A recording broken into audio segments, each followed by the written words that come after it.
आज बहुत ही महत्वपूर्ण है।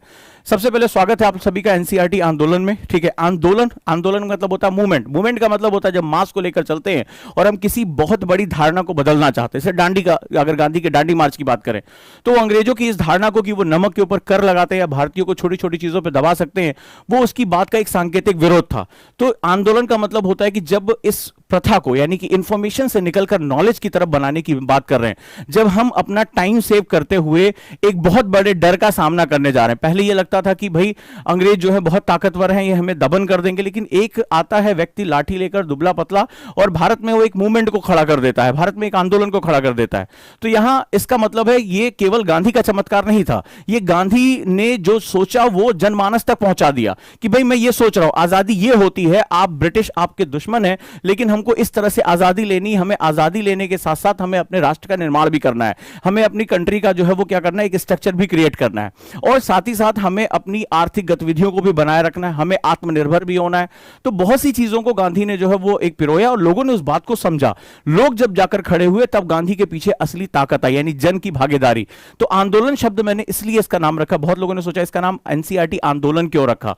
इसका मतलब था एक आंदोलन, यानी कि मास मूवमेंट क्रिएट करना। मास के अंदर बहुत बड़ा फियर है।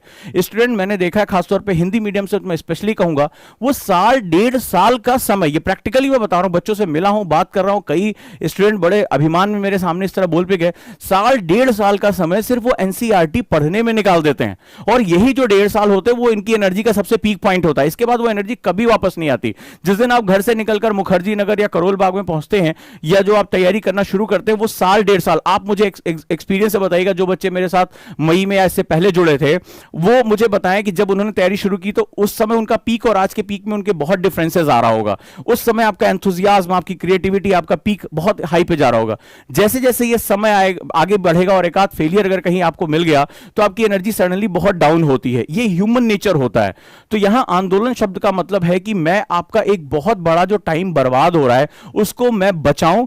आपके टाइम को ऐसी जगह यूटिलाइज होना चाहिए जो एक्चुअली आपकी रियल वीकनेस है। आप आंसर राइटिंग नहीं कर पाते, एसे राइटिंग में दिक्कत है, एथिक्स के पेपर में आपको कमांड करनी है, आपको अपना क्वालिफाई पेपर अच्छे से करना है, आपको ज्यादा से ज्यादा आंसर राइटिंग करनी है, आपको जो है वो मान लो इकोनॉमिक्स के पेपर में प्रॉब्लम आ रही है तो उस पर आपको अपनी इनहैंसमेंट करनी है। तो अगला जो आपका टाइम बचेगा उसको आप अपनी वैल्यू एडिशन और इनहैंसमेंट के लिए दे सकते हैं। तो एक बहुत बड़ा मिथ क्रिएट है और हम इंफॉर्मेशन के जाल में ऐसा फंस चुके हैं कि हम उसमें से नॉलेज की तरफ मूवमेंट नहीं कर पा रहे हैं। ये एक सबसे बड़ी प्रॉब्लम है और इसीलिए मैंने इस बैच का नाम एनसीईआरटी आंदोलन रखा है। लेकिन मैंने क्या कहा, गांधी की शक्ति लोगों की भागीदारी थी। और कोई नेता, बहुत से नेता हुए, लेकिन इतने बड़े व्यापक पैमाने पर भारतीयों की जरूरतों को समझते हुए, भारतीय जनमानस की जरूरतों को समझते हुए, लोगों की शक्ति को अपने साथ जोड़ते हुए, उनकी भाषा, उनके तरीकों से गांधी ने मास मूवमेंट क्रिएट किया। बहुत से नेताओं ने बहुत ही बड़ा योगदान दिया, सब कुछ है, लेकिन वो सभी बहुत सक्सेसफुल रहे जिन्होंने, चाहे मार्टिन लूथर किंग रहे हों, चाहे वो नेल्सन मंडेला रहे हों, जिन्होंने लोगों की शक्ति को एक पर्पस के लिए यूज किया, उसको एक साथ जोड़ा और उसको एक महानतम लक्ष्य की तरफ लेकर चले गए। तो इसी तरह एक यहां पर हम काम शुरू कर रहे हैं कि आपका पूरा साल डेढ़ साल एक भय में बीतता है, इंफॉर्मेशन को मगअप करते बीतता है, उसको नोट्स बनाने में बीतता है। क्यों ना हम उसको सप्रेस करें, उस टाइम जोन को एक तरफ लेकर जाएं, उसको टू द पॉइंट ओरिएंट करें, जो रिक्वायरमेंट वो मांग रहा है वो रिक्वायरमेंट हम पूरी कर दें। बचे गए समय को, जो आपका समय बचेगा, उसको क्यों ना हम एक टू द पॉइंट चीजों पर लगाएं, अपनी वैल्यू एडिशन पर लगाएं, जो हमें नेक्स्ट लेवल पे हमसे डिमांड कर रहा है। राइट, हम प्री केवल क्वालिफाई करके वापस नहीं आ सकते। जब तक इंटरव्यू आपका क्वालिफाई नहीं हो जाता, जब तक फाइनल आपका रिजल्ट नहीं आ जाता, तब तक आपका कभी फाइनल लिस्ट में नाम नहीं आएगा। ये बात हमें समझनी पड़ेगी। Let's start it. हम लोग जो है वो आगे चलते हैं। सबसे पहली बात, वाई एनसीईआरटी। बहुत लोगों को इसमें बहुत ही बड़ा जो है वो भ्रम रहता है। एनसीईआरटी की जरूरत क्या है या किसी भी बेसिक फंडामेंटल की जरूरत क्या है। सबसे इसका सटीक जवाब दिया खुद एनसीईआरटी ने। एनसीईआरटी के पहले पन्ने पर हमें बहुत कुछ जवाब दे दिया है। वो चाहे आप लक्ष्मीकांत पढ़ो, चाहे आप क्लास के नोट्स पढ़ो, टीचर के साथ क्यों ना हो, लेकिन जो बात अब मैं बताने जा रहा हूं वो खुद एनसीईआरटी के पेज है, हिंदी और इंग्लिश दोनों में दिया हुआ है। मैंने एक जो है वो डेमो के लिए यहां यूज कर लिया। तो ये जो है ये सब कुछ बताता है, ये सब कुछ जो है वो हमें क्लियर करता है, which is very very important thing. बहुत ध्यान से समझिएगा, किसी भी किताब को आप डीडी बसु पढ़ रहे हो, लक्ष्मीकांत पढ़ रहे हो, विपिन चंद्रा पढ़ रहे हो, एनसीईआरटी पढ़ रहे हो, या कोई न्यूज़पेपर ही क्यों ना पढ़ रहे हो, इट डजंट मैटर। अगर आप पढ़ रहे हैं तो आपको हमेशा एक बात याद रखिएगा, your time is one of the most precious thing in your life. आपके जीवन का सबसे महत्वपूर्ण चीज आपका समय है। और आप चाहे एक एडिटोरियल पढ़ रहे हो, एक पेज पढ़ रहे हो, एक चैप्टर पढ़ रहे हो, एक बुक पढ़ रहे हो, आप अपना टाइम इन्वेस्ट कर रहे हैं। आपका टाइम ही सब कुछ है आपके लिए, इस बात को ध्यान रखिएगा। कई बार इस एज में हमें पता नहीं चलता कि समय, अरे ठीक है बहुत अभी टाइम है, बट हमें नहीं पता चलता इसी समय हम बर्बादी या अपने जो है निर्माण की तरफ बढ़ रहे होते हैं। तो आप कुछ भी पढ़िए, आप टाइम इन्वेस्ट कर रहे हैं, लेकिन अगर आपको पढ़ाई में आपका पर्पस नहीं पता है कि मेरा उद्देश्य क्या है, तो आप कभी भी सक्सेस की तरफ नहीं जा पाएंगे, याद रखिएगा। और यह उद्देश्य एनसीईआरटी खुद कह रहा है कि अब आप मेरी बात को सुनो कि मुझे आपसे चाहिए क्या। वो ये कहता है कि जो राष्ट्रीय पाठ्यक्रम है, जो हमारा नेशनल कैरिकुलम है, जिसके आधार पर ये जो यूपीएससी जैसी संस्था वो जो अपना एग्जाम लेगी कॉमन डोमेन में, वो कहता है कि ये रूपरेखा कहती क्या है। ये कहती है कि बच्चों के स्कूली जीवन को, यानी कि जो स्कूल लाइफ है, because NCERT is a school book, ये तो आप यूज कर रही है, स्कूल बुक है, यानी स्कूल का मतलब होता है ये हमारे जीवन के जो 6ठी से 12वीं होती हैं, ये हमारे जीवन का सबसे बड़ा लर्निंग फेज होता है। इसके बाद तो हम जॉब के लिए पढ़ते हैं। अगर आप ध्यान से समझोगे तो हमें ग्रेजुएशन करना है, जॉब लेनी है, आगे नौकरी करना है, लेकिन जो हमारा लर्निंग पीरियड होता है, जो हम जहां पर हम सीखते हैं, वो बेसिकली हमारा ये जो बचपन से लेकर वो 12वीं तक का जो समय होता है, वो हमारे लिए सबसे इंपॉर्टेंट होता है। क्लियर है? तो स्पेशली जो है ये टाइम हमारा लर्निंग पीरियड कहलाता है। तो ये कहता है कि जो जीवन को बाहर के जीवन से जोड़ा जाना चाहिए। That means what is the meaning of this line? इस लाइन का मतलब क्या हो? ये कहता है कि applied knowledge is very important, और जो आप जो चीज सीख रहे हो उसको प्रयोग कैसे कर सकते हो अपने जीवन में, अपने जो अदर सब्जेक्ट्स हैं, अदर एस्पेक्ट्स हैं, उनमें आप कैसे यूटिलाइज कर सकते हो, विच इज वेरी इंपॉर्टेंट। तो जब भी आप कोई भी एक चीज पढ़ो, कोई भी एक चीज, चाहे वो एडिटोरियल ही क्यों ना पढ़ो, आप ये समझो कि इसका व्यवहारिक पक्ष क्या होगा, यानी इसके अप्लाइड पार्ट, यानी हमारे जीवन में इसको हम कहां इस्तेमाल कर सकते हैं। केवल डाटा को कॉपी में लिख लेना, उसको याद कर लेना, कितने करोड़ बजट आया, कितना करोड़ ये हुआ, कितनी आबादी वहां गई, भारत की कौन सी रैंक थी, ऐसे तो हम याद करते हैं इस एज में, तो वो हमारे लिए इंपॉर्टेंट नहीं है। वो सवाल है कि अगर भारत की रैंक इतनी है तो इसके रैंक के पीछे ये कारण क्या है। अगर ये बात आई है एसडीजी इंडेक्स में कि बिहार सबसे पीछे और केरल सबसे आगे है, तो आपने क्या किया, बिहार सबसे पीछे, केरल सबसे आगे लिख लिया।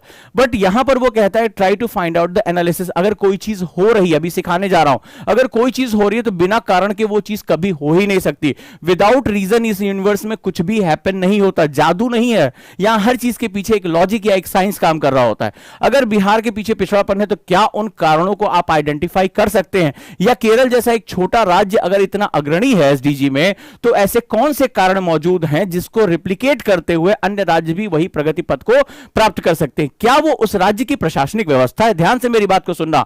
क्या वहां पर एडमिनिस्ट्रेटिव कुछ ऐसा इंहांसमेंट है, या वहां के इंटरनेशनल रीजंस, जैसे वहां के बहुत ढेर सारे लोग फॉरेन में काम करते हैं, वहां एजुकेशन पर बहुत ज्यादा जो है वो सिस्टम है, वहां एक तरह से समाजवादी या साम्यवादी व्यवस्था, वामपंथी जिसे हम लोग लेफ्ट मूवमेंट कहते हैं, उसका बहुत ही ज्यादा एक जो है इफेक्ट है।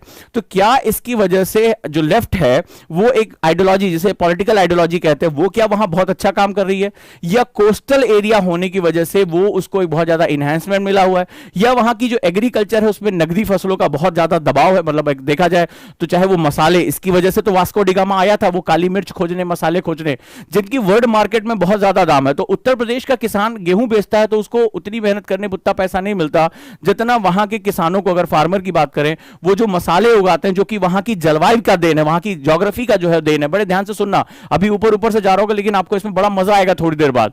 तो क्या इसके पीछे जो लॉजिक है वो वहां का एग्रीकल्चर है? भाई मैं गेहूं बेच रहा हूं, मुझे जो है वो 1 लाख रुपए मिला, वो काली मिर्च बेच रहा है जिसकी वर्ल्ड मार्केट में इतनी बड़ी डिमांड है, या जो है वो इलायची बेच रहा है जिसकी डिमांड है, उसको जो है वो कई लाख रुपए मिल रहे हैं। तो अब मेरे और उसके बीच के सेम समय काल में, सेम मौसम में बहुत बड़ा डिफरेंस आ गया इनकम का। तो वो कौन कौन से फैक्टर्स हैं, इन फैक्टर्स को, यानी रीजन और इफेक्ट्स के जो मैटर्स होते हैं, उनको लाना हमारे लिए बहुत ही जरूरी है। ठीक है, राइट। अब जैसे ये माही है, माही ने लिखा केरल में टेरर भी तो है क्या? अब देखो यहां पर क्या होता है, अपने दिमाग, यही होता है जब आप अपने कमरों में चुपचाप बैठ के पढ़ते हो किताबों में, तो यही सब दिमाग के अंदर जो उबल रहा है वो आ जाता होगा। मैं यहां मैंने टॉपिक दिया, टॉपिक का मेन थीम था कि एसडीजी में वो आगे क्यों है। अब आगे पर हम विचार कर रहे हैं, अब इनके दिमाग में विचार आ गया कि वहां टेरर है, फलाना है, ढिकाना है, ठीक है। तो इन्होंने बहुत ढेर सारी, इन्होंने जो मीडिया में सुना, अगर हम यूपी बिहार में बात करें तो अपहरण और टेरर में जो ये देशी हत्याएं होती है उनकी संख्या कहीं ज्यादा है टेरर से, ठीक है, बहुत बड़ी संख्या हो जाती है। जो लूटपाट की घटना है, जो हत्या अपहरण होता है, इनको शायद इसके ग्राफ नहीं पता, जो महिलाओं के खिलाफ हत्या, इनके ग्राफ इनको बिल्कुल नहीं पता है। तो लेकिन अब इनका दिमाग कहीं और चला गया। यही होता है, टीचर के साथ एक ट्रेनिंग होती है कि हम किन चीजों पर विचार करें। ऐसे अगर आप हर चीज के बारे में सोचना शुरू कर दोगे तो सोचते सोचते आप पता नहीं कितने साल लगाओगे। यही होता है, यही चीज बहुत बढ़िया जो है, ये माही जो है, इन्होंने बहुत अच्छा एक बात कही है।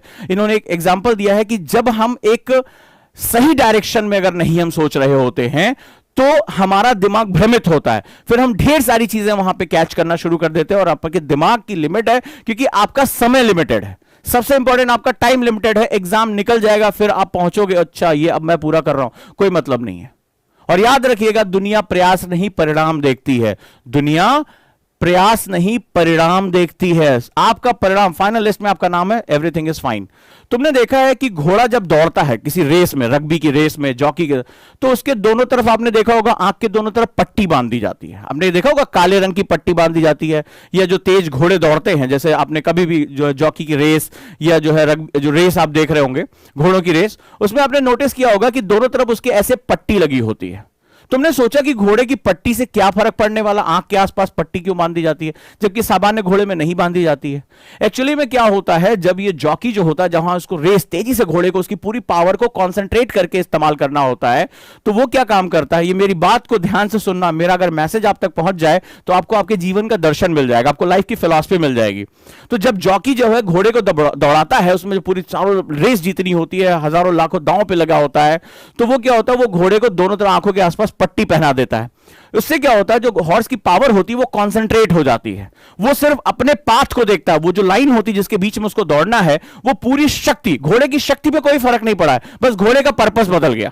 घोड़े की शक्ति में कोई फर्क नहीं पड़ा, बस उसका पर्पस यानी उसका उद्देश्य बदल गया। अब उसका उद्देश्य उसको केवल उतना ही दिखाई पड़ रहा है जो उसकी जीत के लिए महत्वपूर्ण है, और वो दो लाइनें। मेरी इस बात को समझना, वो दो लाइनें दिखाई पड़ी और उसको संसार बाहर कौन चीयर अप कर रहा है, कौन जो है वो शोर हो रहा है, उसको कुछ नहीं दिखाई पड़ रहा है। उसको सिर्फ अपना पाथ दिखाई पड़ रहा है और वो उसी पर दौड़े जा रहा है। अपनी पूरी पावर को वो कंसंट्रेट कर देता है उसी पाथ पर। और क्या होता है कि घोड़ा अपनी जो है वो शक्ति से ज्यादा अच्छा प्रदर्शन करते हुए जीत जाता है। वहीं जब घोड़ा लेथार्जिक होता है, उसको दुनिया भर की चीज दिखाई, उसको घास भी दिखाई पड़ती है, उसको शोर भी दिखाई पड़ता है, उसका दिमाग इधर उधर वॉन्डर करता है। तो आप भी उसी घोड़े की तरह हो। आपका परिवार, आपका समाज और आपके खुद के सपने दांव पे लगे हुए हैं। मेरी बात को ध्यान समझना, आपके खुद के सपने दांव पे लगे हुए हैं और ये घोड़ा कोई और नहीं, आपका दिमाग है।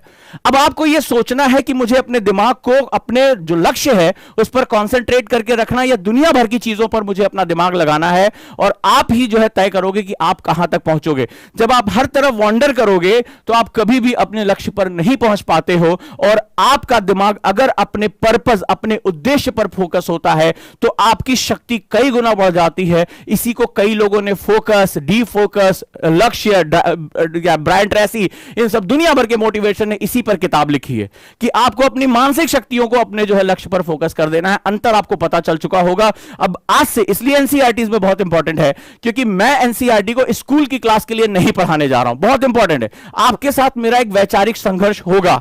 आप चाहेंगे कि आपको संसार की हर चीज का जवाब मिल जाए, और मैं एज ए जॉकी, मैं उस घोड़े को जीत की तरफ ले जाने वाला, जिस पर दांव लगा हुआ है सब कुछ, मैं उस घोड़े को जीत, जॉकी पे नहीं घोड़े पे दांव लगाया गया और उस पर मैं दांव, इसलिए उसको जो है चाहता हूं कि वो अपने लक्ष्य तक पहुंचे। तो मेरे आपके बीच में एक वैचारिक संघर्ष हो, क्योंकि आप चाहेंगे कि स्कूल की इस बुक में समस्त इंफॉर्मेशन के आप मालिक बन जाएं, और मैं आपको बीटीएल पर लेकर जाऊंगा, यानी उसका जो नेक्टर है, उसका जो निचोड़ है, जो आपको चाहिए वो आपको मिले, ताकि आपका टाइम भी बचे और आप टू द पॉइंट जाकर एग्जाम में क्वेश्चन भी कर सके।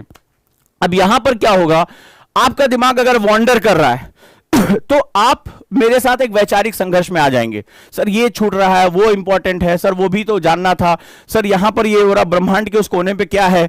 आप मुझसे हर तरह के क्वेश्चन पूछेंगे, आपका हक है वो पूछना। लेकिन मुझे पता है कि आपका उद्देश्य अभी यूपीएससी को क्रैक करना है, अपने सिविल सर्विसेज को क्रैक करना है। आपको ब्रह्मांड के रहस्यों की खोज नहीं करनी है। उसके लिए आपके पास समय है। आप यूपीएससी क्वालिफाई करके दुनिया को बता देना कि मैं बहुत टैलेंटेड हूं, छोड़ छाड़ के चले जाना कैम्ब्रिज या ऑक्सफोर्ड, या जाकर वहां रिसर्च करना और वहां ब्रह्मांड के रहस्यों की खोज करना, वो तुम्हारे ऊपर है। ठीक है, वो तुम्हारे ऊपर है, लेकिन मेरे साथ तुम्हें टू द पॉइंट रहना पड़ेगा। मैसेज बहुत इंपॉर्टेंट था और ये मैसेज आपको समझना पड़ेगा, क्योंकि आपको इतनी इंफॉर्मेशन देखकर कुलबुलाहट होगी। याद रखिएगा, इस स्कूल की बुक को हम अपने सिविल सर्विसेज के लिए यूज करने जा रहे हैं, तो यहां पर इस तरह के कॉन्फ्लिक्ट होते ही होते हैं। Now we are moving to the, हमने यहां पर बात की सबसे पहले कि applied knowledge is the key word. BTL का ये सबसे पहला नियम होता है, बिटवीन द लाइन का सबसे पहला नियम होता है कि हमें जो भी पढ़ना है उसको रट्टाफाई नहीं करना, उसको मगअप नहीं करना, हमें अप्लाइड नॉलेज की तरफ लेकर जाना है। खुद एनसीईआरटी कहता है कि यह किताबी ज्ञान की उस विरासत के विपरीत है। किताबी ज्ञान का मतलब होता है बुकिश नॉलेज। बुकिश नॉलेज को मतलब कहते हैं जिसको मगअप करने, किताबी कीड़ा, यानी जैसे लिखा वैसे घोट जाओ। कहता है, ये खुद मैसेज दे रहा और यूपीएससी इसको फॉलो करता है। कहता है किताबी ज्ञान की उस विरासत के विपरीत, that is a totally opposite to the bookish knowledge. That means we need applied knowledge. इसीलिए यूपीएससी जो क्वेश्चन आज की डेट में दे रहा है वो बड़े ही अलग तरह के क्वेश्चन है, अलग अलग डायमेंशन से क्वेश्चन आ रहे हैं। मैं आपको पैटर्न अभी दिखाऊंगा, ठीक है। तो यहां पर कहता है कि यहां पर जो है, ये जो हमारी पुस्तकें हैं, ये जो एनसीईआरटीज हैं, ये इस बुनियादी विचार पर अमल करने का प्रयास है। किस तरह का बुनियादी विचार? कि आपके अंदर एक इंटेलेक्चुअल और नॉलेज बेस्ड ट्रेट जनरेट हो। किस तरह का प्रयास कर रही है किताबें? ये किताब आपको कहां लेकर जाना चाहती? वो कहती है intellectual and knowledge based trait, यानी आपके अंदर ज्ञान और आपके अंदर समझ एक विकसित होनी चाहिए।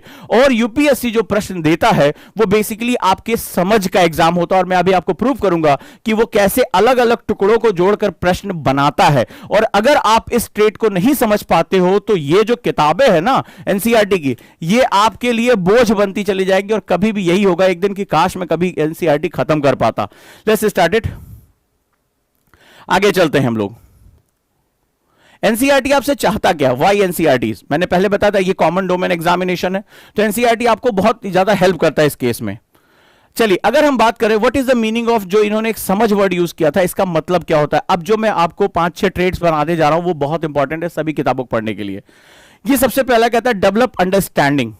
तो अंडरस्टैंडिंग शब्द तो तुमने सुना होगा नहीं भाई, समझ का विकास होना चाहिए। यूपीएससी समझ का एग्जाम है, रटने का एग्जाम होता तो बुजुर्ग जो पहले से तैयारी कर रहे हैं या जो टॉपर्स है वो आपको आपकी सीट लेके निकल जाते। मैं बार बार कहता हूं, स्टैट आप चेक कर सकते हैं, जो नए जो लोग हैं, नए बच्चे, सेकंड डिविजनर, वो यूपीएससी क्रैक कर जाते हैं और बहुत से टॉपर लोग नहीं कर पाते। उसके पीछे रीजन क्या है?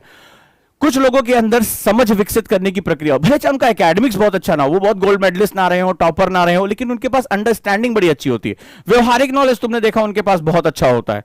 तो ये जो एग्जाम है वो बेसिकली अंडरस्टैंडिंग का एग्जाम है। अंडरस्टैंडिंग, तो ये तो आपको भी बताया गया हो कि ये समझ का विकास हमें यहां पे करना है। लेकिन सवाल है, ये समझ होती कहां है? समझ समझ के जो ना समझे मेरी समझ में वो ना समझे, समझे? तो ये समझ होती क्या है, ये बड़ा इंपॉर्टेंट है। तो मेरे सामने भी ये चैलेंज था कि अंडरस्टैंडिंग शब्द को मैं आपको समझाऊं कैसे। अंडरस्टैंडिंग होनी चाहिए, अंडरस्टैंडिंग होनी चाहिए। What is the meaning of understanding here? इसके कुछ ट्रेट्स है वो लिख लो, बड़े इंपॉर्टेंट है तुम्हारे लिए। जब भी आप एनसीईआरटी को भी मैं प्रूव करूंगा कि एनसीईआरटी में कुछ ट्रेट्स हमें लिखने पड़ते हैं, जैसे रीजंस। हमें रीजंस यानी कारण आइडेंटिफाई करने पड़ते हैं, लिखते जाओ कारण, रीजंस। डन। दूसरा कहता है प्रोसेस यानी प्रक्रिया। जब आप कोई भी डॉक्यूमेंट पढ़ोगे तो आपके दिमाग में स्ट्रक्चर होने चाहिए कि मुझे कहां पर ले जाकर रखना, और अभी मैं क्या आपके लिए करूंगा, मैं आपके लिए बास्केट्स बना रहा हूं, उसी में आपकी इंफॉर्मेशन अलग अलग तोड़कर रखता जाऊंगा। ठीक है, यही इस बैच का बेसिक पर्पस है, या मेरे पढ़ाने का यही स्टाइल है। फंक्शन यानी प्रकार्य, फंक्शनल एस्पेक्ट्स बहुत इंपॉर्टेंट होते हैं। प्रकार्य, सीक्वेंस यानी क्रम, और एक पॉइंट और जोड़ो, characteristic. Right, this is characteristic यानी उसकी विशेषता। मैं प्रश्नों के साथ इसको प्रूव करूंगा। कैरेक्टरिस्टिक अगर हम बात करें, रीजंस, ठीक है, कारण प्रभाव बोलते हैं इसको, रीजंस, और रीजंस के साथ आ जाता है एक इफेक्ट यानी प्रभाव। ये हम लोग एक साथ बोलते हैं इसको, रीजन एंड इफेक्ट। ठीक है, रीजन इफेक्ट फेनोमेनन। तो रीजन इफेक्ट यानी प्रभाव, प्रोसेस यानी प्रक्रिया, फंक्शन यानी प्रकार्य, सीक्वेंस यानी क्रम। ठीक है, इसके पश्चात कैरेक्टरिस्टिक यानी विशेषता। ये हमारे कुछ ऐसे ट्रेट्स होते हैं जिसमें आप जटिल से जटिल विषय को आप अंडरस्टैंडिंग में लेकर जा सकते हो। आपसे कई लोगों ने कहा होगा it is the exam of understanding, it is you must have the, अगर आपको कॉन्सेप्ट बनाना है तो सब्जेक्ट की अंडरस्टैंडिंग होनी चाहिए। इस तरह के बवाल आपसे कई लोगों ने बतियाया होगा। ठीक है, तो हमें, मेरा आदत है कि मैं जब किसी शब्द को इस्तेमाल करता हूं तो मैं उसके बेस में चला जाता हूं। तो वही मुझे याद आ रहा है, समझ समझ के जो ना समझे, मेरी समझ में वो ना समझ है। तो समझ कोई नहीं कोई समझ पा रहा है कि समझना क्या है। तो यहां पर मैंने इसको तोड़ दिया है और एनसीईआरटी में प्रूफ करके दिखाऊंगा। मैंने फिर से कहा याद कर लो इसको, ठीक है। इसके बास्केट्स आपको बनाने होंगे। इंफॉर्मेशन जो एनसीईआरटी की है इसको आपको क्या करना है, इसको टुकड़ों टुकड़ों में ऐसे तोड़ना है मेरे साथ। Reason, effect, process, function, sequence and characteristic, ये जो है वो बेसिक ट्रेड्स होते हैं अगर आपको अंडरस्टैंडिंग डेवलप करना है। जब आप इनको खाओगे तब ये बनेगा, ठीक है। जब ये इसकी तरह से इंफॉर्मेशन को तोड़ोगे तब अंडरस्टैंडिंग क्या होती है। Understanding is all about nectar. जब आप क्या होता है, ढेर सारा जब आप मलाई या दही फेंटते हो तो उसमें से थोड़ा सा मक्खन निकलता है। So understanding is all about that butter या मक्खन। लेकिन उसके लिए ढेर सारा क्या करना पड़ता है, वो जो मलाई है या जो उसका दही है उसको फेंटना पड़ता है। फेंट फेंट के जो है उसमें क्या होता है, थोड़ा सा चीज निकलता है।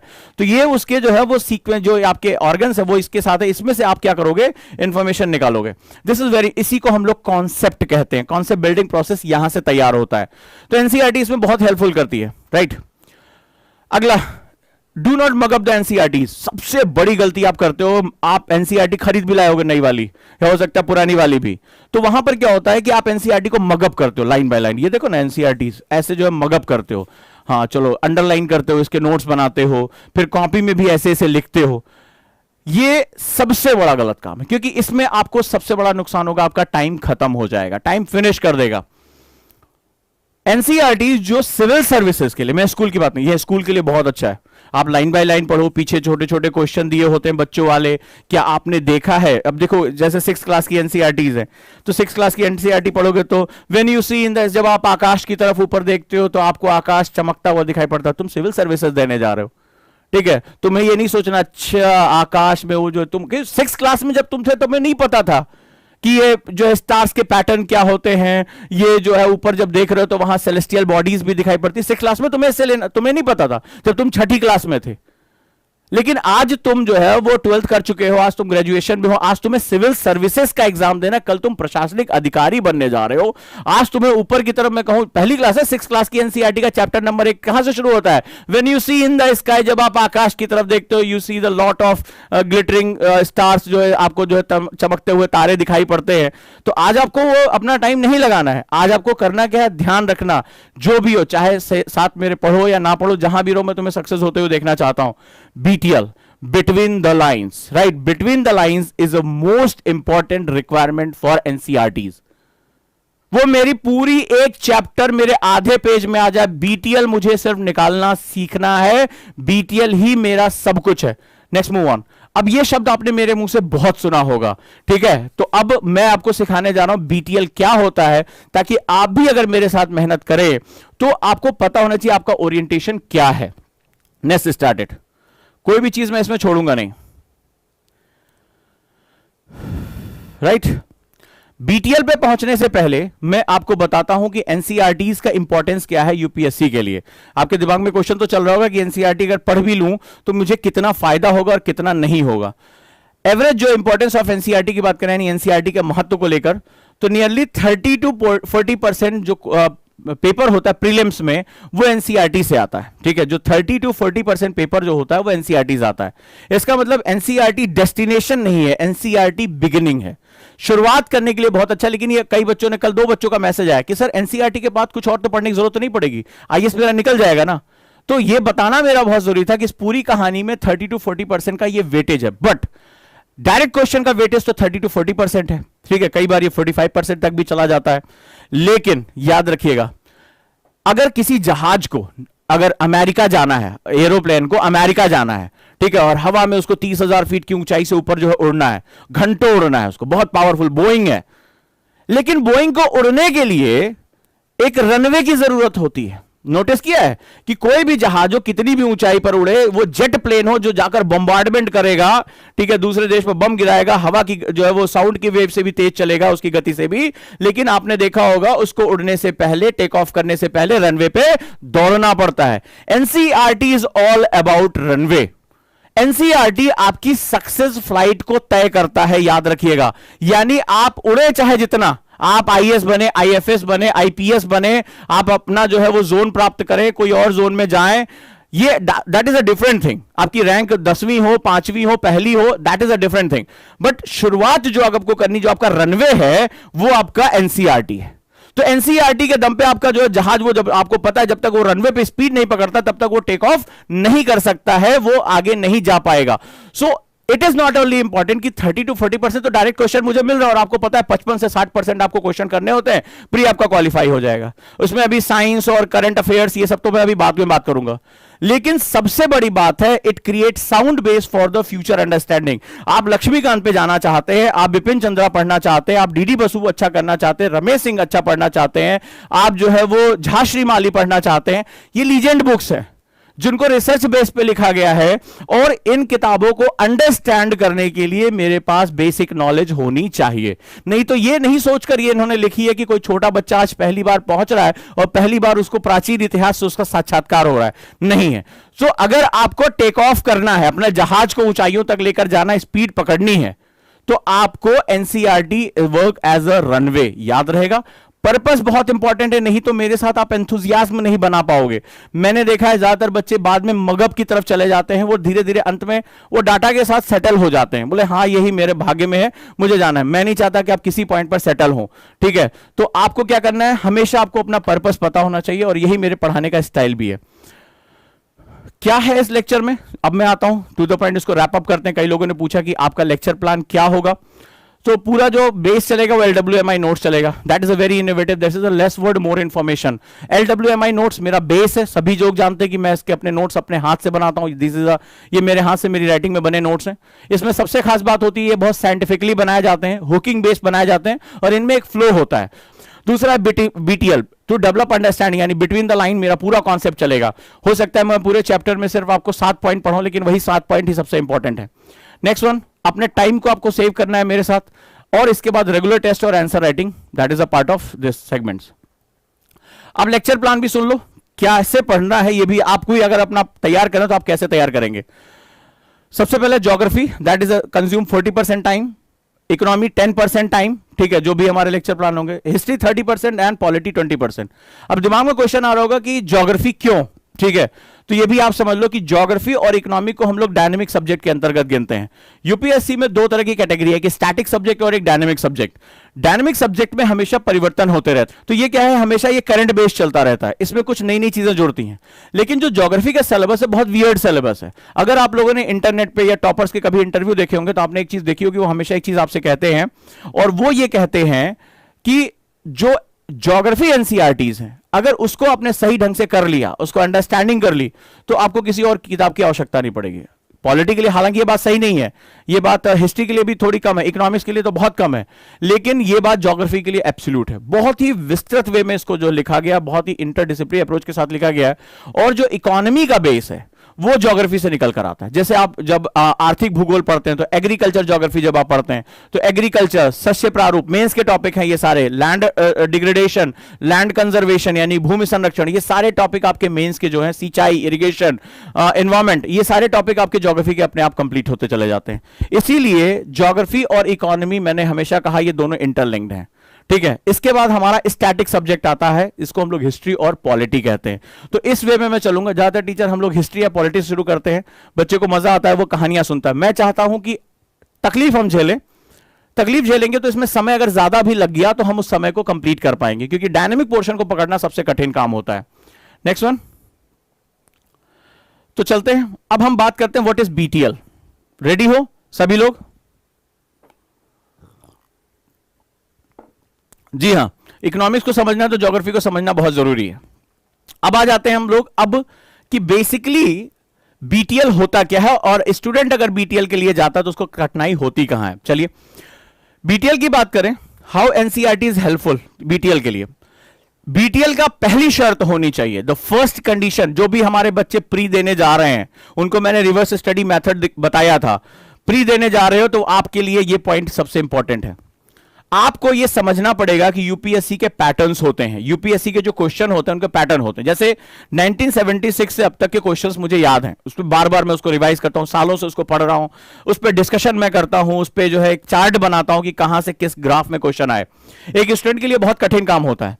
इसमें आपको प्रीवियस ईयर, अगर आपको बीटीएल में जाना तो पहली शर्त होनी चाहिए प्रीवियस ईयर पेपर पे, प्री और मेंस के पैटर्न पे आपकी कमांड होनी चाहिए। ठीक है, कि क्वेश्चन का नेचर कैसे बदल रहा है समय के साथ। मुझे इसमें 4 पैटर्न दिखाई पड़े और अभी आपको प्रूव करके दिखाऊंगा वो चारों पैटर्न क्या हैं। ठीक है, नंबर 1, पहला पैटर्न ध्यान रखिए, सभी बच्चे जो प्री देने जा रहे हैं उनके लिए भी बहुत इंपॉर्टेंट है। एक पैटर्न है 2009 से पहले का, मार्केट में हिंदी मीडियम में स्पेशली कई किताबें अभी भी इस पैटर्न पे हैं। 2009 से पहले हमारा एक सेगमेंट था, उसमें हम बहुत स्टैटिक क्वेश्चंस बहुत किया करते थे। अगर अभी भी आज जाकर किताबें चेक करोगे तो आपको ये मिल जाएगा। ये वो समय काल था जहां पर हमारे प्री में एक सब्जेक्टिव ऑप्शनल हुआ करता था, तो इसमें बहुत क्वेश्चन तुम्हें जो है वो बिल्कुल फैक्चुअल मिलेंगे, बिल्कुल फैक्ट। अभी भी कई किताबें मार्केट में, नाम नहीं लूंगा, वो बिल्कुल इसी पैटर्न पे बनी हुई है। वो महाद्वीपों के नाम, वो पर्वतों के, पठारों के, झीलों के मैचिंग करने वाले क्वेश्चन, कौन सी नदी कहां बह रही है, कौन सी राजधानी कहां है, मुद्रा कौन सी है, फलाना कंपनी किस किस राज्य में उपस्थित है, फलाना स्टील प्लांट कहां कहां है, ये मैचिंग वाले जो क्वेश्चन जिसको रट के खत्म कर सकते हो वो यहां मिलते थे। और अभी भी बच्चों में बहुत ही पॉपुलर बुक्स ऐसी है जो इसी पैटर्न पर लिखी हुई है। बट आज मैं आपका मिथक तोड़ दूंगा, मेरे साथ बस 10 मिनट आपको और रहना है। इसके बाद अगला पैटर्न आता है 2009 टू 2011। बहुत ही कायदे से जब मैंने इसको ऑब्जर्व किया, इसमें बदलाव शुरू हो गए थे, यानी फैक्ट के साथ साथ इन्होंने लॉजिक के क्वेश्चन डालने शुरू कर दिए थे। 2011 एक साल था जहां पर हमें चेंज देखने को मिला, मतलब उस साल यूपीएससी ने चेंज किया। लेकिन जब 2010 में उन्होंने क्वेश्चन जो पेपर बनाया था उसमें उन्होंने लॉजिक क्वेश्चन की मात्रा बढ़ा दी थी। उसी समय संकेत मिल गया था कि बदलाव होने वाले हैं। 2011 में सीसैट इंट्रोड्यूस किया गया और जो ऑप्शनल का ऑब्जेक्टिव पेपर था उसको हटा दिया गया और बदलाव हमें देखने को मिले। 2012 से जो पेपर आया, 2012, 13, 14, 15, वो पेपर जो है वो बहुत लॉजिक बेस्ड क्वेश्चन, वहां पे हमारा डोमिनेंस दिखाई पड़ा। और इसमें जो परंपरागत सब्जेक्ट थे, यानी कि जो कन्वेंशनल सब्जेक्ट था, उनका हमें डोमिनेंस देखने को मिलता है। लेकिन 2016 अगर हम बात करें, 2016 से 2020 का जो पैटर्न मुझे दिखाई पड़ा वो बिल्कुल ही अलग एक पैटर्न दिखाई पड़ा, बिल्कुल पैटर्न अलग है। इस समय जो पैटर्न हमारा चल रहा है, जिसमें आप लोग एग्जाम देंगे, वो पैटर्न, अभी तक का पैटर्न मुझे पजल बेस्ड क्वेश्चन का पैटर्न मिला। यानी कि वो एक इंफॉर्मेशन से सेटिस्फाइड नहीं है, वो मल्टीपल इंफॉर्मेशन का बेस बना रहा है। अब पजल बेस्ड क्वेश्चन क्या होता है, इसको थोड़ा सा हम लोग समझते हैं कि एक्चुअली में इसमें प्रॉब्लम क्या आती है। और अगर आप एनसीईआरटी से केवल इंफॉर्मेशन निकालने के लिए पढ़ने जा रहे हो तो आपसे कितनी बड़ी गलती होने जा रही है। ये मेरे पास कुछ टुकड़े हैं, ठीक है, दैट इज ये मेरे पास कुछ बेसिक टुकड़े हैं। अब ये देखो, इनको हम लोग कहते हैं, मान लो यूपीएससी का एक क्वेश्चन है, तो क्वेश्चन के ये ऑप्शंस हैं, ठीक है, मान लो ये हमारे ऑप्शंस हैं। अब ये मान लो कोई एक फल है, संतरा, और उसका जो है ये इसमें चित्र दिया हुआ है, इसका फिगर दिया हुआ है, मान लो इसमें फॉर एग्जाम्पल। अब होगा क्या, मुझे इनको, ये अलग अलग टुकड़े हैं और इनको मुझे एक साथ जोड़ने का प्रयास करना पड़ेगा। ठीक है, मुझे इनको जोड़ने का, अभी मुझे ये देखना पड़ेगा ये टुकड़ा यहां सही जोड़ रहा है कि नहीं जोड़ रहा है, हो सकता है गलत जोड़े, नहीं ये टुकड़ा नहीं काम करेगा, दूसरा टुकड़ा काम करेगा। तो मैंने इसको यहां पर क्या किया, इसको जोड़ा और इससे मैंने पूरी इंफॉर्मेशन क्रिएट की। इसका मतलब अभी मैं आपको क्वेश्चंस के साथ प्रूव करके दिखाने जा रहा हूं कि यूपीएससी आज की डेट में क्या कर रहा है, ये अलग अलग टुकड़े जोड़ रहा है। This is known as puzzle based question. इन टुकड़ों को जोड़ेगा, यानी अलग अलग इंफॉर्मेशन, बड़े ध्यान से सुनना, अलग अलग चैप्टर या अलग अलग कॉन्सेप्ट्स को उठा रहा है और उठाकर वो एक क्वेश्चन को फॉर्मेशन कर रहा है। तो इनको जब आप सही तरीके से जोड़ पाओगे तभी जाकर इस पजल के सारे टुकड़ों को जोड़कर एक पूरी पजल को प्रिपेयर कर पाओगे, अदरवाइज नहीं कर पाओगे। तो हमें करना क्या है, हमें करना यह है कि यहां पर जब अब हम पढ़ाई करेंगे तो हमें अलग अलग इंफॉर्मेशन को कंसोलिडेट करना आना चाहिए। चलिए प्रूव करके दिखाता हूं कैसे। रेडी, जवाब आप लोग मुझे देंगे। Now we are moving to the questions directly. ये यूपीएससी 2020 में लास्ट ईयर क्वेश्चन आया हुआ है। चलिए सीधे सीधे उठते हैं और आपको चैप्टर वाइज और सब कुछ मैं आपको बताता जा रहा हूं। अगले 10 मिनट आपकी सोच बदल देंगे एनसीईआरटी के बारे में। यस, मेरा बैच पूरा का पूरा बाइलिंगुअल है, यानी हिंदी इंग्लिश दोनों में। मैं इंग्लिश में भी लिखता हूं, हिंदी में बोलता हूं। नोट्स आपके हिंदी और इंग्लिश के अलग अलग पीडीएफ आपको जाएंगे, that is a different thing. अब भाषा को लेकर मेरे यहां वैसे भी कोई बात नहीं होती है, सबको पता है कि मैं 3 भाषाओं पे एक बराबर कमांड कम से कम रखता हूं, तो लैंग्वेज में कोई दिक्कत नहीं है। हम यहां अंडरस्टैंडिंग के लिए जा रहे हैं। ये जो लैंग्वेज की बात हुई है ये बहुत ही खतरनाक बात है, याद रखिए, इससे बच के रहिएगा। इसी चक्कर में बहुत मुझे लग रहा है कि हिंदी माध्यम का बहुत बड़ा स्टूडेंट फंस के वो अपना करियर खराब कर चुका है। कई बच्चों ने तो कहा कि सर हिंदी मीडियम में से कोई टॉपर निकलता नहीं, सिलेक्शन होता नहीं, तो हम सर तैयारी नहीं करेंगे। उन्होंने अपना जीवन ही खत्म कर लिया चक्कर में। अब हम देखते हैं, और यहां पर अब क्वेश्चन हम ध्यान से पढ़ने जा रहे हैं। ये रहा आपका नीचे हिंदी में और ऊपर इंग्लिश में, डन है। अब देखिए क्वेश्चन क्या है, मैं दोनों पढ़ के आपको दिखा देता हूं। क्वेश्चन कह रहा है कंसीडर द फॉलोइंग स्टेटमेंट, यानी ये पूरे उसने पजल के टुकड़े तुम्हारे सामने फैला दिए। कह रहा है निम्नलिखित तथ्यों पर ध्यान दीजिए, ये हिंदी में है, निम्नलिखित कथनों पर विचार कीजिए। कह रहा है jet stream occur in the northern hemisphere only, है मेरे सारे ओजांकियंस हैं यहां पे जिनको मैंने ज्योग्राफी पढ़ाई थी, चलो शुरू हो जाओ। कह रहा है जेट स्ट्रीम केवल उत्तरी गोलार्ध में पाया जाता है, ठीक है, जेट स्ट्रीम केवल उत्तरी गोलार्ध में होते हैं। दूसरा कह रहा है only some cyclones develop and I, केवल कुछ ही साइक्लोन्स में, कुछ ही चक्रवातों में आंख का निर्माण होता है, ठीक है, उसी में जो है वो वाताक्षी उत्पन्न करते हैं, आंख पाई जाती है। The temperature inside the I of A cyclone is nearly 10 degree lesser than the of the surrounding. कहता है कि जो चक्रवात का जो आंख है उसका जो तापमान होता है वो बेसिकली अपने आसपास के क्षेत्र से 10 डिग्री कम होता है। अब देख रहे हो इसमें 3 अलग अलग बातें उसने कही हैं, और फिर तुमसे कह रहा है कि इसमें बताओ कौन सा सही है, केवल एक सही है, 2 सही है, दोनों सही है, या 1 और 3 सही है, आपको कॉम्बिनेशन निकालने कह दिया। यानी ये एक क्वेश्चन नहीं है, इस क्वेश्चन के अंदर कुछ बहुत महत्वपूर्ण चीजें छुपी हुई, यानी ये टुकड़े आपको जोड़ने हैं। ये आपकी 10वां चैप्टर एनसीईआरटी क्लास 11th का है पार्ट। अब जरा पहले मैं इसको ब्रेक करता हूं। मैंने आपको बताया था रीजन, इफेक्ट्स, ठीक है, प्रोसेस, आपके फंक्शन, ये कैरेक्टरिस्टिक, ये बड़ी इंपॉर्टेंट होती है। अब जरा ध्यान से देखो, फर्स्ट जो आपका ऑप्शन है वो कहता है एक अलग कॉन्सेप्ट है, कॉन्सेप्ट ऑफ जेट स्ट्रीम है, that is a totally different. Second कहता है ये concept number 2, that is a cyclone का कॉन्सेप्ट। और तीसरा ये जो ऑप्शन है वो साइक्लोन की कैरेक्टरिस्टिक के बारे में बात कर रहा है, यानी उसकी विशेषता के बारे में बात कर रहा है। अब आप अपने घर में बैठ के एनसीईआरटी पढ़ते हो, देखो सोर्स भी दे दिया, 11वीं क्लास की एनसीईआरटी, ये रहा 11वीं क्लास की एनसीईआरटी, ठीक है, इंग्लिश हिंदी दोनों में, ठीक है। चैप्टर नंबर 10 वायुमंडलीय परिसंचरण तथा मौसम प्रणालियां, ये देखो एनसीईआरटी 11th क्लास, ठीक है, ये है आपके पास। अब इसमें तुम जाओगे, ठीक है, बड़ी मजेदार बात, अब देखना बीटीएल क्या होता है इस बात को समझ लो और क्या गलती होने जा रही है। तो यहां पर वायु दाब के बारे में, एयर प्रेशर के बारे में बताया। मेरे सारे स्टूडेंट रेडी है ना एयर प्रेशर को लेकर, कोई दिक्कत तो नहीं? हाँ, आंसर पे बाद में फोकस करना। कोरियोलिस बल दिया हुआ है, जब तुम इसमें आओगे और ये पूरा चैप्टर पढ़ोगे, पूरा चैप्टर पढ़ लोगे, तुम पाओगे कि इसमें कोई हेडिंग ही नहीं है जेट स्ट्रीम की। देखो तुम्हारे सामने, इसमें जेट स्ट्रीम की हेडिंग ही नहीं है।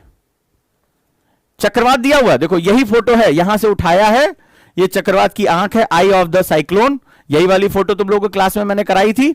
और यहां से तुम देखोगे इसमें सारा तुम्हें यहां पे, ये देखो इसके आंख कहते हैं, ठीक है, या इतना होता है, इसके चारों तरफ क्षेत्र शांत होता है, सीधे सीधे क्वेश्चन आया है। लेकिन मजेदार बात है यूपीएससी ने ये नया परिवर्तन, मैंने कहा ना 2015 से 2020 का प्रश्न, लेकिन यहां 15 के बाद पजल बेस्ड क्वेश्चन आने लगा। अब तुमने जेट स्ट्रीम का तुम्हें इसमें इनपुट ही नहीं मिल रहा है, कोई हेडिंग ही नहीं है। आप देख लो, चक्रवात की हेडिंग है, इससे पहले जो है फ्रंटोजेनेसिस है, एयर मासेस है, इससे पहले लोकल विंड्स हैं, उससे पहले कोरियोलिस है। कहां मिलेगा तुम्हें? जब तुम सेल्स के यानी त्रिचक्रीय परिसंचरण यानी tricellular circulation, Hadley, polar और फैरल पढ़ोगे, तब उसके बीच में जब वायुदाब ट्यूब बर्नौली जब थ्योरम उसमें आती है तो वहां पर जेट स्ट्रीम बनता है। एक इन बिटवीन तुम्हें मिलेगा, कोई हेडिंग ही नहीं है, कोई हेडिंग नहीं है। चक्रवात के बारे में तो बताया है, लेकिन इसके अंदर जो है वो देखो ये फिगर, यहां से आपको निकालना पड़ेगा कि बेसिकली जेट स्ट्रीम होता क्या है। यानी अगर आपने इस किताब को पढ़ भी डाला तो भी यहां आपको बहुत ज्यादा कंफ्यूजन हो जाएगा, क्योंकि लॉजिक नहीं है। अगर सेल्स के मूवमेंट की वजह से मेरी जेट स्ट्रीम बनती है, सेल तो दोनों हेमिस्फीयर में बनती है। ये डिडक्शन बेस्ड क्वेश्चन है। कैसा क्वेश्चन है ये? डिडक्शन, यानी आपको लॉजिक डिड्यूस करना पड़ेगा, कारण प्रभाव निकालना पड़ेगा। जेट स्ट्रीम का कारण क्या बन रहा है? जेट स्ट्रीम का कारण ऊपर ट्रोपोस्फियर की ट्रोपोपॉज की परत, और नीचे जो है वो हमारे 3 जो है सर्कुलेशंस बन रहे हैं, हेडली सेल, फैरल सेल और पोलर सेल। याद आ रहा है मेरे सारे बच्चों को? कहां है सारे के सारे? ठीक है, याद आ रहा है? तो मुझे पता है ये जो आपकी साइकिल्स है वो दोनों हेमिस्फीयर में बन रही हैं। सो क्या यहां पर वो काम करेगा या नहीं करेगा? This is the logic based question, इसी को बिटवीन द लाइंस कहते हैं। यही जब मैंने उनको पढ़ाया तो आपको गूगली पढ़ना कि ये कारण प्रभाव, मैंने अभी थोड़ी देर पहले क्या लिखाया था यहां पे, ध्यान से इस चीज को लिख लेना जो भी बच्चे तैयार कर रहे हैं। कारण प्रभाव, प्रक्रिया, प्राकार्य, क्रय और विशेषता, ये हमेशा ध्यान रखना, क्रम और विशेषता। अब यहां पर क्या है, कारण प्रभाव का क्वेश्चन है, यानी कि ये रीजन इफेक्ट का बेस है। रीजन क्या है जो है जेट स्ट्रीम बनने का, इफेक्ट कहां कहां जनरेट होगा, आप आसानी से एग्जाम में लॉजिकली डिड्यूस कर सकते हो। लेकिन अगर आपने इंफॉर्मेशन रटी है तो आप कभी भी इसका आउटपुट डिड्यूस नहीं कर पाओगे, ये बात याद रखना। नेक्स्ट आ जाओ, बहुत इंपॉर्टेंट है और मजेदार क्वेश्चन है, ये मिला। आंसर पे मत जाओ, आंसर तो हम थोड़ी देर बात करेंगे, और जिनको करा दिया है वो अपना आंसर कर लें। ये वाला क्वेश्चन किसी का गलत नहीं होना चाहिए, मेरे जितने भी स्टूडेंट है, ये सीधे सीधे मैंने जब लास्ट ईयर बैच पढ़ाया तो सीधे क्वेश्चन आया था। कह रहा है कि 21 जून द सन, कह रहा है 21 जून को सूर्य की स्थिति क्या होगी। ठीक है, याद है सर्किल ऑफ इल्यूमिनेशन पढ़ाया है, हाँ ना बोलते जाओ। अगर जितने भी जिंदा हाउस याद है अभी ये सब कुछ जो चल रहा है, कोई बात नहीं, नहीं समझ में आ रहा, क्वेश्चन को ध्यान से देखते जाओ। क्वेश्चन ये समझो कि क्वेश्चन सीधे सीधे नहीं पूछता यूपीएससी, क्वेश्चन वो अलग अलग तरीके से क्वेश्चन पूछता है, ये आपको समझ में आना चाहिए, राइट। कोई बात नहीं है। ज्यादातर बच्चे जो है वो इंफॉर्मेशन रटते हैं, मेरे सामने कई लोगों ने साल साल 1.5 साल इंफॉर्मेशन रटी, और जब क्वेश्चन आया तो गलत करके चले। मैं नहीं चाहता कोई गलती आप करें, समझे कि यूपीएससी आपके सामने चैलेंज कैसे फेंकेगा और कैसे एनसीईआरटी आपका 40% क्वेश्चन श्योर कर सकती है अगर उसको बीटीएल वे में पढ़ोगे तो। आगे देखते हैं, सिंपल से कह रहा है 21 जून द सन कहां होगा, does not set below the horizon of the article circle, यानी सूर्य उत्तरी जो वृत्त है उस क्षितिज के नीचे नहीं डूबता है। दूसरा कहता है does not set below the horizon of Antarctic Circle, shines vertically overhead at noon at the equator, shine vertically overhead the Tropic of Capricorn. तो Tropic of Capricorn, Arctic Circle, Antarctic Circle, मैंने आपको बताया था 5 जो है वो सबसे मुख्य अक्षांश होते हैं। और ईडब्ल्यूएस वाले बच्चे जो कॉन्सेप्टर के, वो आज यही क्वेश्चन हम लोग आज करने जा रहे हैं, याद रखिएगा। आज की क्लास जो शाम को इसके बाद होगी उसमें हम लोग यही करेंगे कॉन्सेप्टर में। किसी को ये फिगर याद आ रहा है, सेम यही स्लाइड मैंने शो की थी, सेम स्लाइड यहां मैंने ली है। इसी मैंने कहा था कि ज्योग्राफी विजुअलाइजेशन पे चलती है, यही कारण है कि मैं हर चीज की पिक्चर शो करता हूं, हर चीज की मैं वीडियोस दिखाता हूं, उसके पिक्चर्स के बारे में बात करता हूं। उसका सबसे बड़ा रीजन ये है। आ जाइए, अब एक बड़ा लॉजिक सा क्वेश्चन है, आ जाओ इस पे आ जाते हैं। कहता है if you want to see gharials, ये बड़ा प्यारा सा क्वेश्चन है, इसको मैं रैप अप करूंगा। If you want to see gharials, ये 2017 का क्वेश्चन है। इस क्वेश्चन ने तो मेरा खुद का दिमाग हिला दिया था, मेरा एनसीईआरटी पढ़ने के नजरिया इस क्वेश्चन की वजह से बहुत कुछ बदल गया था। हालांकि मैं उसको डीपर जो है उसको डिग करता था, लेकिन एनसीईआरटी को लेकर जो मेरा नजरिया था इस क्वेश्चन ने काफी हद तक बदल दिया, और उसको मैं अभी आपको प्रूव करके दिखाऊंगा, बड़े ध्यान सुनना। कहता है कि if you want to see gharials in their natural habitat, which one of the following is the best place to visit. कहता है if you want to see the gharials, यानी यहां लिखो, यदि आप घड़ियाल को उसके प्राकृतिक आवास में देखना चाहते हैं, हिंदी में लिख दे रहे हैं, तो निम्नलिखित में से कौन सी जगह घूमने के लिए सबसे अच्छी है। बिल्कुल मजेदार क्वेश्चन है, कह रहा है घड़ियाल देखना चाहते हो तो निम्नलिखित में से घूमने के लिए सबसे अच्छी जगह कौन सी है, भितरकनिका, चंबल, पुलिकट या दीपोर बिल। ठीक है, तो अब प्राकृतिक आवास, क्वेश्चन क्या है, नेचुरल हैबिटेट, मैंने यहां निशान लगा दिया। तो बेसिकली इसमें तुम्हें जानना क्या है, यह समझो। पहली बात, घड़ियाल की एडॉप्टिव कंडीशन क्या होती है, मतलब घड़ियाल किस तरह का जीव है और किस तरह के प्राकृतिक आवास में वो जीवित रहता है। जीवित रहने का सिद्धांत है कि उसके पास भोजन होना चाहिए, उसके आवास में कोई अप्राकृतिक जो है वो घुसपैठ नहीं होनी चाहिए।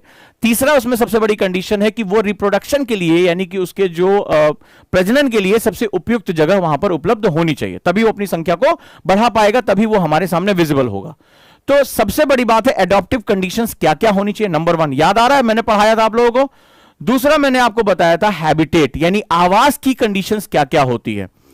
तीसरा, ज्योग्राफिकल कंडीशन, यानी उसकी भौगोलिक दशाएं कैसी होनी चाहिए। तो यहां पर जो है वो बड़ा मजेदार सा ये क्वेश्चन है। अब इस क्वेश्चन का सोर्स दिखाता हूं तुम्हें, ठीक है, इस क्वेश्चन का सोर्स दिखाता हूं। यह है 10वीं क्लास की एनसीईआरटी चैप्टर नंबर 2। ध्यान से देखो, तुम्हारे पास भी होगी, निकाल के चेक कर सकते हो। लिखा वन एवं वन्य जीव संसाधन, ठीक है, चैप्टर नंबर 2 का, wild and wild life resources, class 10th chapter number 2। तो इसमें बहुत ढेर सारी चीजें दे रखी है, आप भी जा सकते हो। इसमें जब आओगे पेज नंबर 22 पे, तो हिंदी वाली है, मान लो इसे जानबूझ के मैंने हिंदी वाली ली है। इसमें इंग्लिश के न्यूज़पेपर की कटिंग दी हुई है, मतलब अगर आप स्टूडेंट हो तो आप इसको पढ़ोगे भी नहीं। आपने देखा कुछ न्यूज़पेपर की कटिंग है और दिया हुआ है घड़ियाल on the brink, heading English में दी है, हिंदी की एनसीईआरटी है, तो लॉजिक सी बात है, इसको हमें पढ़ने की आवश्यकता ही नहीं है। आप जो नीचे नीचे इसका जो है वो हेडिंग पढ़ते चले जाओगे। लेकिन जब आप इसको ध्यान से देखोगे, ये डायरेक्टली क्वेश्चन यहां से आया हुआ है, डायरेक्टली। जिस उसको पता होता है कि आप क्या चीज अवॉइड करने जा रहे हो। इसमें पेपर की कटिंग दी हुई है और यहां पर यह है, ये वाले पैराग्राफ में उन्होंने बेसिक दिया हुआ है और यहां इसके बारे में उन्होंने जागरूकता दे दी है। और ये क्वेश्चन का सोर्स देख रहे हो, कोई पैराग्राफ नहीं, कोई स्ट्रक्चर नहीं है, अखबार की कटिंग यहां पर जो कि एनसीईआरटी में देते हैं और यहां से उन्होंने उठा लिया। इसने तो खुद जो है मेरे रिसर्च को थोड़ा और डीपर किया, इतना ज्यादा जो है वो क्वेश्चन को कर रहा है। पढ़ने के बावजूद आप क्वेश्चन को कैसे करना है, ये आपके लिए बहुत ही इंपॉर्टेंट है, बहुत इंपॉर्टेंट है। सो मेक श्योर, याद रखिएगा कि यूपीएससी आपको गुगली फेंकता है, यूपीएससी आपको जो है वो नई नई चीजें बताता है।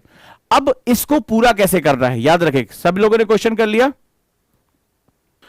अगली इंफॉर्मेशन है जो बहुत इंपॉर्टेंट है आपके लिए। एक मैं नया डेडिकेटेड चैनल शुरू कर रहा हूं, जीएस एनसीईआरटी, ओजांग जीएस एनसीईआरटी।